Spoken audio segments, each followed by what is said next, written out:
انطلاق أفضل نسخة لكأس إفريقيا عبر التاريخ سنشاهدها بحول الله سبحانه وتعالى، وسنشاهد أفضل افتتاح لكأس إفريقيا، ويا حليل ويا حليل لينظم كأس إفريقيا بعد المملكة المغربية. واستعدادات المغرب لكان 2025 على بعد 12 يوم تبدأ مباراة الافتتاحية للمغرب وجزر القمر على ملعب الأيقونة والملعب التحفة، ملعب مولاي عبد الله. سوف تكون الحرب أيضا في مواقع التواصل الاجتماعي بين الجزائريين والمغاربة مرة ثانية. سيتكرر كأس العرب 2021.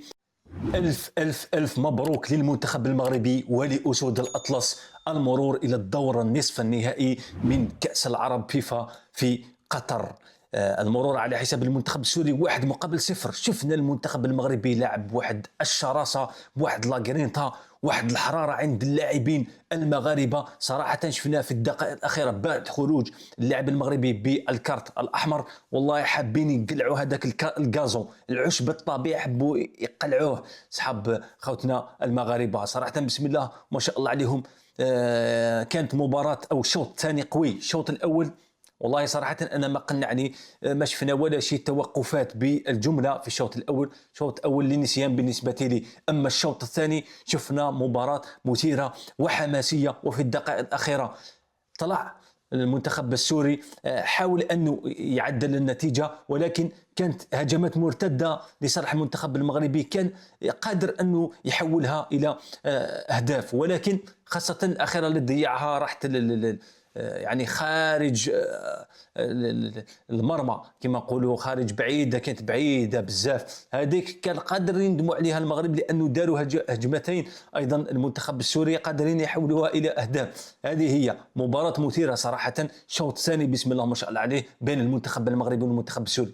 الآن في النصف النهائي المنتخب المغربي في حالة ما إذا المنتخب الجزائري تأهل غدا بحول الله سبحانه وتعالى في مباراته أمام المنتخب الإماراتي، ستكون مباراة مثيرة. في النصف النهائي سوف تكون الحرب أيضا في مواقع التواصل الاجتماعي بين الجزائريين والمغاربة مرة ثانية. سيتكرر كأس العرب 2021. هدف ليوسف البليلي وما حدث في مواقع التواصل الاجتماعي بين الجزائر والمغاربة صراحة دائما بتكون مثل هذا الشيء. ستبدأ الحرب إذا تأهل المنتخب الجزائري غدا إلى النصف النهائي ليلاقي أسود الأطلس والمنتخب المغربي في النصف النهائي، وسيكون نصف النهائي مثير إن شاء الله. احنا نتمنى أن المنتخب الجزائري غدوة يكون أيضا موجود وحار ويدخل بتشكيلة أساسية اللي لازم تكون كما عودنا المدرب الوطني بوقرة في المباراة الثانية والثالثة، خاصة تدارك الأخطاء اللي دارها في المباراة الأولى أمام السودان، أين أخفقنا، ولا التعادل اللي درناه مع المنتخب السوداني. الآن غدا مع المنتخب الإماراتي نتمنى أن المباراة نكملها في 90 دقيقة أيضا ونفوز بتلك المباراة.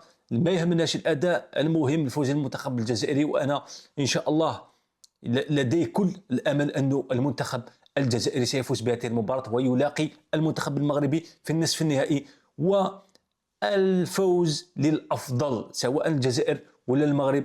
بصفة منير البيزيروسيس أنا اللي تأهل بصحته. على كل حال أنا نفضل المنتخب الجزائري لأنه المنتخب البلدي الجزائر بيان سور، والفوز للأفضل واللي دا هذه كأس العرب بصحته ومبروك عليه. بارك للإخوة والأخوات المغاربة على القفطان المغربي. أيضا القفطان مغربي سجل في اليونسكو، قرار رسمي، القفطان مغربي، وفقط لا وجود لدولة أخرى، وحتى الجزائر لم تعترض على هذا القرار وصفقت له وكانت مع هذا القرار لأن القفطان مغربي 100%. واستعدادات المغرب لكان 2025 على بعد 12 يوم تبدأ مباراة الافتتاحية للمغرب وجزر القمر على ملعب الأيقونة والملعب التحفة، ملعب مولاي عبد الله بالعاصمة الرباط، عاصمة الأنوار. انطلاق أفضل نسخة لكأس إفريقيا عبر التاريخ سنشاهدها بحول الله سبحانه وتعالى، وسنشاهد أفضل افتتاح لكأس إفريقيا. ويا حليل ويا حليل لينظم كأس إفريقيا بعد المملكة المغربية. منشآت كثيرة، ملاعب عالمية، ملعب خاصة ملعب مولاي عبد الله، أول مباراة أو أول ملعب ولا مباراة ستجرى على ملعب عنده شاشة 360 درجة التي يتم تركيبها هذه الأيام في ملعب مولاي عبد الله الذي يضاهي الملاعب العالمية وينافس الملاعب العالمية اليانز أرينا والبرنابيو وأفضل من ملاعب قطر. صراحة بنى تحتية تتغير وتتطور يوما بعد يوم، في خاصة في المدن المحتضنة لكان 2025. العاصمة الرباط عاصمة الأنوار، نروح لعروس الشمال مدينة طنجة. طنجة يا طنجة بسم الله ما شاء الله عليها، ملعب ابن بطوطة، ثاني أطول سقف في العالم، ملعب عالمي، أرضيات يعني عالمية مشوشبة طبيعيا بآخر طراز، آخر ما أصدره العالم في أرضيات هذه التي تقاوم رغم أنها تتهاطل الأمطار. شفنا في مباراة اللي لعبها المنتخب المغربي اللي تم في طنجة مع المنتخب أوغندا تتهاطل أكثر اليوم كامل، ولكن الأرضية لم تتأثر، وعنده مضخة ولا آلة لإعادة تدوير المياه وسقي العشب الطبيعي اللي تم، وكان وين يروح الماء أيضا. صراحة ملاعب متطورة جدا في المملكة المغربية، وشفنا طرق سريعة وقطاع النقل أيضا يتغير يوما بعد يوم.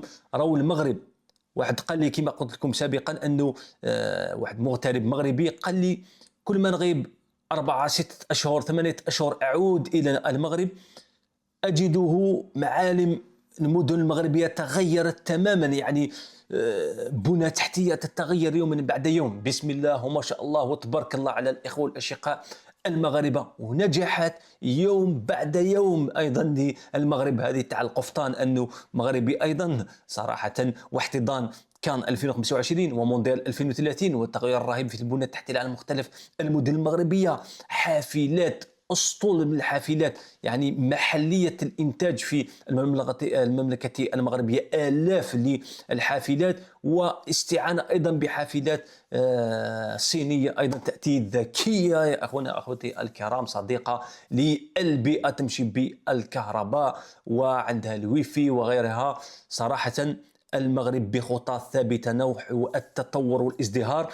أنا هذا رأيي الشخصي، المغرب راهو ماشي في الطريق اللي خداه دول الخليج، دولة قطر، قطر يا قطر، الإمارات، هذا الدول، البحرين، الكويت، الطريق اللي خداوه هذاك الطريق اللي خداته المغرب، وراهي تتصدر الآن بلدان إفريقيا. ورانا شفنا حفل جوائز الكاف أيضا، حفل عالمي روعة، الخيال العلمي، أساطير كرة القدم كانوا حاضرين التمة، الخليفي اللي حكم البي اس جي بيان سور يحضر للاعب حكيمي.